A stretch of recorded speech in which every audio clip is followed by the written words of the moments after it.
জেলা থেকে সরাসরিতে সবশেষে আপনাদের দেখাবো সিএএ তে নাগরিকত্ব গেলে পদত্যাগ করার চ্যালেঞ্জ করেছেন শুভেন্দু অধিকারী। হাবড়া সভা থেকে চ্যালেঞ্জ শুভেন্দুর।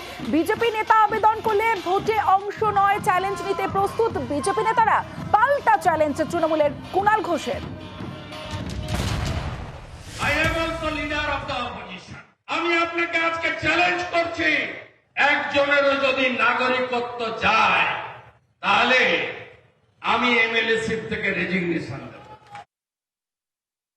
শুভেন্দু তাহলে এই চ্যালেঞ্জটা নিক যে বিজেপির কোনো নেতা যদি সিএ এর ফর্ম ফিল আপ করেন তাহলে তাকে যখন প্রথমেই জানাতে হচ্ছে যে আমি ভারতবর্ষের নাগরিক নই, তাহলে তারা কেউ MP, MLA, councillor, panchayat member, পুরসভার প্রতিনিধি, তারা কোনো জনপ্রতিনিধিত্বে নির্বাচিত হতে পারবেন না, ভোটে দাঁড়াতে পারবেন না, ইস্তফা দিতে হবে।